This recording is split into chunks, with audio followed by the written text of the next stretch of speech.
नमस्कार, मैं भरत मिश्र और आप जुड़े हैं मेरे साथ। आज मेरे साथ जो शख्सियत आपसे बातचीत करने वाली है गीता द्विवेदी जी हैं। पहले कटिया प्रखंड की मीडिया प्रभारी के तौर पर जनाधिकार में इन्होंने अपना पद संभाला था, लेकिन अभी जिले में एक बड़ी जिम्मेवारी मिलने जा रही है। बातचीत करेंगे और जानने की कोशिश करेंगे क्या क्या मुद्दे रहेंगे जनाधिकार के, और फिर चुनाव मैदान में जो रणनीति होगी वो किसके तहत ये चुनाव मैदान में आने वाली है।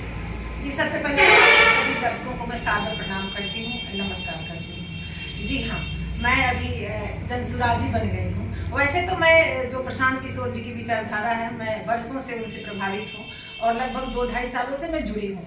डिजिटल रूप में मैं जुड़ी थी, डिजिटल योद्धा एक कार्यक्रम है उसमें मैं जुड़ी हुई थी। और अभी वर्तमान में मैं कटिया प्रखंड की जो डिजिटल प्रभारी भी हूँ और अभी जिला में जो पद मिलने वाला है उसका मैं बाद में खुलासा करूँगी। जिम्मेवारी लोग मुझ पर विश्वास कर रहे हैं और देना चाहते हैं। रही मैं ज्वाइन इसलिए की, जैसे पार्टियां तो बहुत हैं, मैं देखी कि मेरे अंदर मेरी इच्छा शक्ति है कि मैं अपने क्षेत्र के लिए कुछ करूं, अपने क्षेत्र की महिलाओं के लिए कुछ करूं, लोगों के लिए करूं, विकास की तरफ हमारे बिहार भी दौड़े। जैसे अन्य राज्यों में आज़ादी के इतने सालों बाद भी अगर आप देखिए तो देश के जो हमारे बाकी राज्य हैं वो कहाँ से कहाँ पहुँच गए हैं, हमारा बिहार वहीं का वहीं है।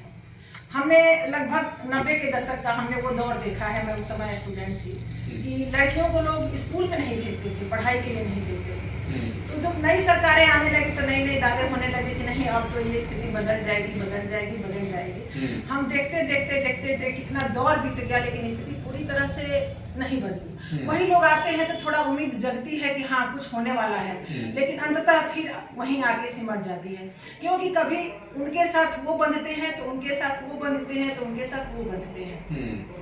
और इस जो मिली भगत वाली जो सरकार होती है वो कहीं ना कहीं हर कोई कॉम्प्रोमाइज करता है और कॉम्प्रोमाइज के चक्कर में हमारे बिहार की जनता पिसती है। तो ऐसे तमाम मुद्दे हैं, क्योंकि चूंकि मेरे पति वायुसेना में अधिकारी हैं तो उनके सानिध्य में मैं देश के अनेक राज्यों में रहती हूँ, घूमती रहती हूँ, रही हूँ। तो वहाँ के जब विकास को मैं देखती हूँ, वहाँ के विद्यालयों को देखती हूँ, वहाँ की महिलाओं की स्थिति को देखती हूँ, तो कहीं ना कहीं मुझे लगता है कि हमारे बिहार में ऐसा क्यों नहीं हो सकता, जबकि हमारे बिहार के जो युवा हैं, जो हमारी बेटियां हैं, वो ज़्यादा टैलेंटेड हैं। सब लोग आप देखिए प्रशासनिक सेवा में हमारे जो बिहार के बच्चे कितना बढ़िया कर रहे हैं। इवन जो खेती है, छोटी छोटी चीज़ें हैं, उसमें भी हमारा बिहार पिछड़ा हुआ है। पिछले दौर में आपने देखा होगा टेंडर में कि हमारे बिहार से लगभग 40 MP चुन के गए थे मोदी जी के सरकार में, और हमारे बिहार को बदले में क्या मिला? कुछ नहीं मिला। हमारे बिहार में जो बैंक में पैसे होते हैं, चाहे जो भी है, हमारा पैसा बाहर जाता है, बाहर वाले माला माल हो रहे हैं। वैसे भारत एक है, मैं मानती हूँ, कहीं विकास हो, हमारे देश का विकास हो रहा है, लेकिन जब हमारा अपना घर खुशहाल नहीं रहता है तो लगता है कि ना कि पड़ोसी देखो खुशहाल है, हमारे यहाँ है ही नहीं। क्यों नहीं है? हम मेहनत करते हैं, सब कुछ करते हैं। बिहार को मजदूरों का कारखाना कहा जा रहा है, क्योंकि मैं देखती हूँ, एक छोटी सी बात बताऊंगी। अभी मैं दिल्ली में हूँ, वहाँ एक दूध वाला भी आता है, तो एक दिन मैं उससे पूछ बैठी कि भैया इतना दूध कितने गाय रखे हैं और कैसे मैनेज करते हैं, तो बोला एक बिहारी को रखे हैं। तो सोचिए कि बात तीर की तरह चुभती है कि वो ऐसे लहजे में वो लोग बात करते हैं। बिहारी जैसे बिहारी शब्द नहीं हो गया कि बिहारी एक गाली हो गया। हमें तो प्राउड होता है, हमें गर्व होता है कि मैं बिहार से हूँ। हाँ, हमारे बिहार के जो नेता लोग हैं वो अपने आप को बेच दिए हैं, खुद उनके अपने जेब में भर रहे हैं। हमारा आपका पैसा है, जनता का पैसा है, और विकास कहाँ हो रहा है? गुजरात में हो रहा है। गुजरात में बुलेट ट्रेन मिल रहा है और हमारे बिहार को मखाना बोर्ड मिल रहा है। तो ये हंसी वाली बात हो गई है सच पूछिए तो। अभी भी नेता देखिए, बाकी नेताओं को देखिए, अभी चुनाव आने वाला है, विधानसभा चुनाव, प्रलोभन शुरू हो गया है।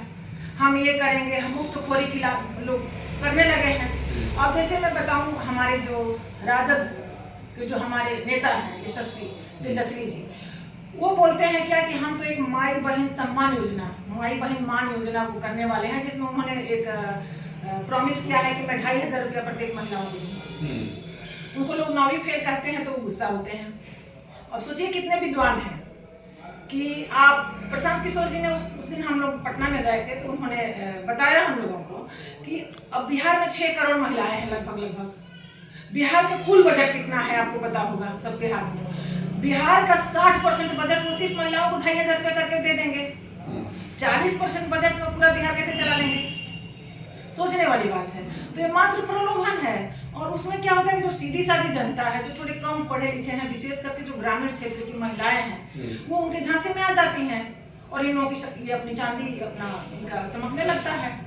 तो लेकिन अब जो जन स्वराज पार्टी है, जैसे कि हम लोग जो भी है जन स्वराज में, आप देखेंगे काफी एजुकेटेड लोग, समझदार लोग जुड़ रहे हैं, ईमानदार लोग जुड़ रहे हैं, क्योंकि हमारे पार्टी का जो उद्देश्य ही है कि सही सोच, सही लोग और सामूहिक प्रयास। तो सब लोग सही सोच के साथ एक समर्पित भाव से इस पार्टी में हम लोग जुड़ रहे हैं, हम भी जुड़ रहे हैं। तमाम आप सबसे भी आग्रह करती हूँ कि आप एक बार प्रशांत जी के नजरिए को, दूरदर्शिता को समझिए और पार्टी के साथ जुड़िए। महिलाओं के लिए, लोग बोलते हैं बेटियों के लिए, आज भी मैं बताऊं, मैं गोपालगंज जिला को बड़ी अच्छे से जानती हूँ कि अभी उनकी महिलाएं सुरक्षित नहीं है ढंग से। उनके शिक्षा का स्तर देखिए, यहाँ हॉस्पिटल का स्तर देखिए, महिलाओं को इलाज, कहीं उनको लेडीज डॉक्टर अगर डिलीवरी कराना हो किसी को ऐसी स्थिति में, बड़ा बड़ा हॉस्पिटल